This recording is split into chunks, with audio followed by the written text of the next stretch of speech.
commencer à voir on va commencer par voir la première trame, c'est le data frame. Alors le data frame, c'est la trame principale qui circule dans un bus CAN.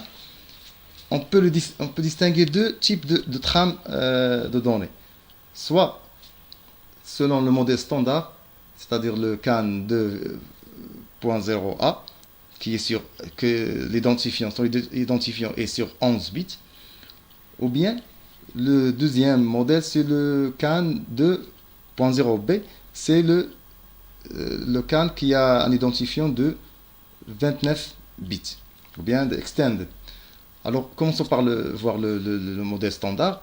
Alors, pour le modèle standard, la trame commence par un start, ou bien le SOF, start of frame.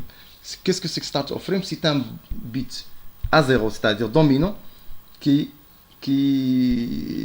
dans la trame débute avec ce bit-là. Quelle est l'importance de ce bit?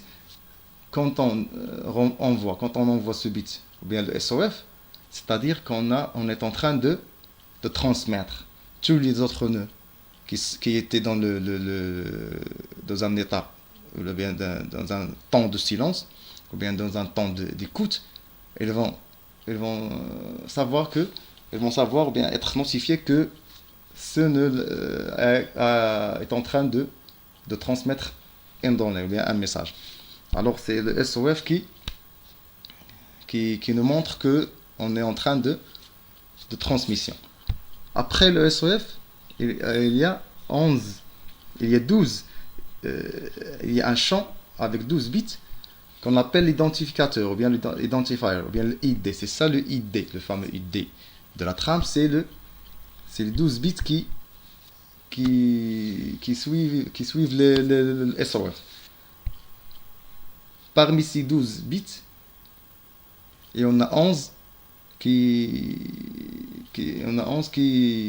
encodent l'identificateur. Et on a un seul bit sur le RTR. Le RTR nous montre que le type de la trame, est-ce que c'est une trame de données ou bien c'est un remote frame? On va voir le remote frame. Alors si il est à 0, ça signifie que c'est une trame de données. Alors après le ID et le RTR, on a des 6 bits, bien un champ avec 6 bits ça s'appelle control field. Qu'est-ce que c'est que le control field? Il y a dans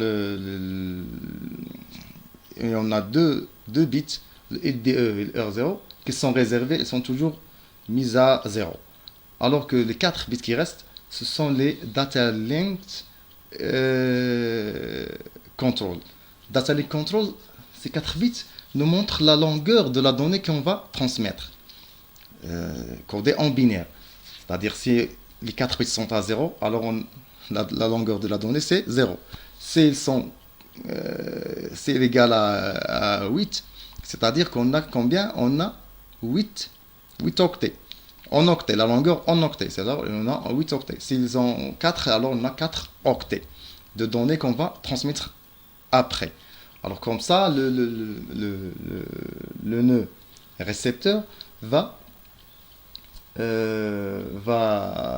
réserver une mémoire tampon qui correspond à la longueur de la donnée et elle va bien découper la trame.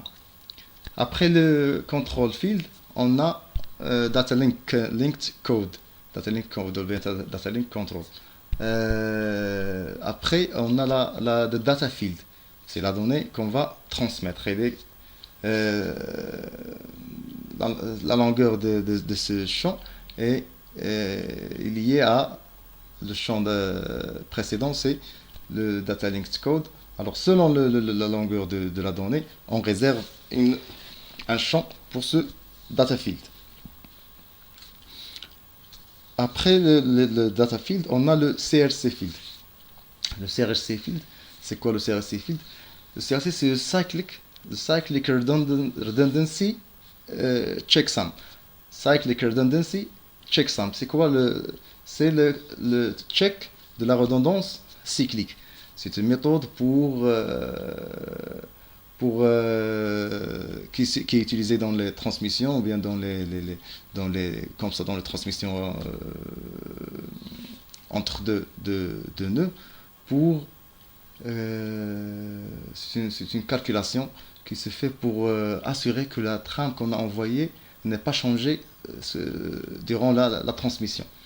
Alors, le calcul de cette CRC se fait premier au niveau de la source et puis il est recalculé pour avoir le même résultat au niveau de la destination. Alors, quand on transmet le message, on calcule le CRC et on envoie, l'encode et l'envoie avec la donnée.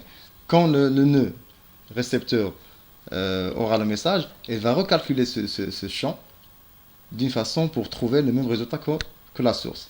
Et comme ça, on sait que le message n'est pas changé durant la transmission. Alors, il y a un bit delimiter, c'est-à-dire qui indique la fin de ce champ. Pour le ACK, ou bien Knowledge Field, c'est un champ d'acquittement. C'est-à-dire, après que le nœud transmetteur envoie le message, à la fin de sa transmission, il doit attendre l'acquittement du nœud récepteur. C'est-à-dire, il va envoyer un récessif bit, c'est-à-dire, il va envoyer un 1. Il va attendre des bits dominants d'après les nœuds récepteurs. Il attend juste un seul nœud pour l'acquitter, et comme ça, il va comprendre, ou bien il va saisir que son message était bien transmis. Et après le bit d'acquittement, il y a un bit délimiter pour indiquer la fin de ce champ.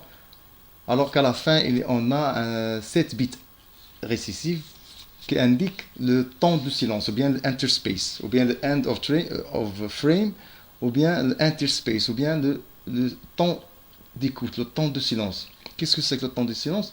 Que n'importe quel nœud, soit il était transmetteur ou bien récepteur, après une transmission de message, il doit attendre un temps d'écoute. Il va attendre ce temps d'écoute qu'après il peut commencer une nouvelle transmission sur le bus. Alors ça, c'était le modèle standard. C'est la même chose que le modèle extended, sauf la différence que le ID du modèle extended est étendu. Alors il est étendu, c'est pour ça qu'il s'appelle extended, c'est-à-dire étendu. Alors le ID est codé sur 29 bits intercalés par les deux bits A1, IDE, SRR. Ce sont des bits réservés qui sont mis à 1. On a aussi le RTR comme à la fin du champ. Ce RTR est à 0 parce qu'on a une trame de données. Alors c'est ça que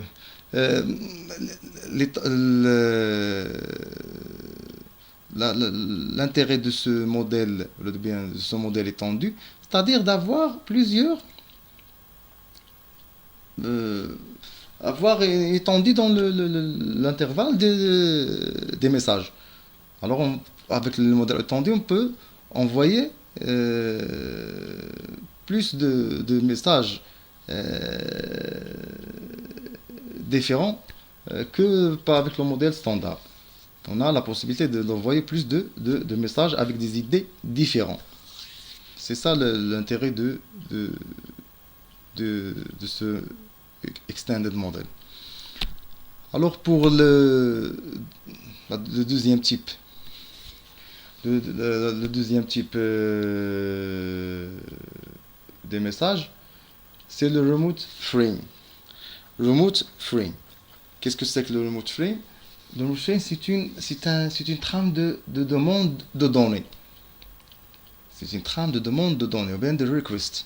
De request frame ou bien de remote frame. C'est-à-dire c'est une trame de demande de données. Alors le nœud qui envoie cette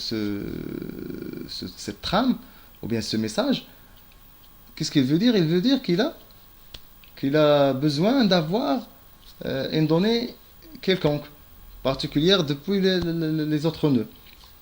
Alors comme ça, la seule différence qui existe entre le remote frame et le data frame, c'est-à-dire que dans le remote frame, on n'a pas un champ de données.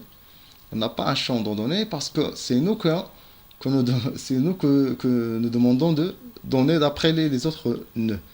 Et la deuxième différence, c'est que le bit RTR qu'on a déjà vu dans le data frame, cette fois-ci, il est mis à 1 pour indiquer que c'est une trame de demande, bien de request, de requête. C'est une requête de données. Alors, c'est une demande de données. Ici, même ici, on trouve deux modèles. Il y a le modèle standard sur 11 bits et il y a le modèle étendu sur 29 bits. Pour le data link, data links code, ce n'est pas important parce qu'il n'y a pas de données. La donnée, normalement, ce champ doit être à zéro parce qu'on n'a pas de données. Ici, on trouve aussi les champs de redondance cyclique et on trouve le champ d'acquittement et le interspace. C'est la même chose, sauf la seule différence, c'est que on n'a pas de données et le RTR il est à 1. Une chose à noter que ce message, mais cette trame, n'est pas conseillé d'utiliser ce message lors d'une transmission, bien d'une communication dans le CAN. Comme on peut dire, il n'est pas normalisé, il n'est pas standardisé pour utiliser ce message. Alors, la demande de données est gérée juste par le data frame suivant dans le nœud lui-même. C'est-à-dire, il y a dans le programme qui est dans le nœud de réception, il va bien comprendre qu'on a, même si on envoie une trame de données, il comprend que qu'on est en train de demander de la donnée, mais pas de l'envoyer, juste avec la trame de données, pour ne pas utiliser ce message remote.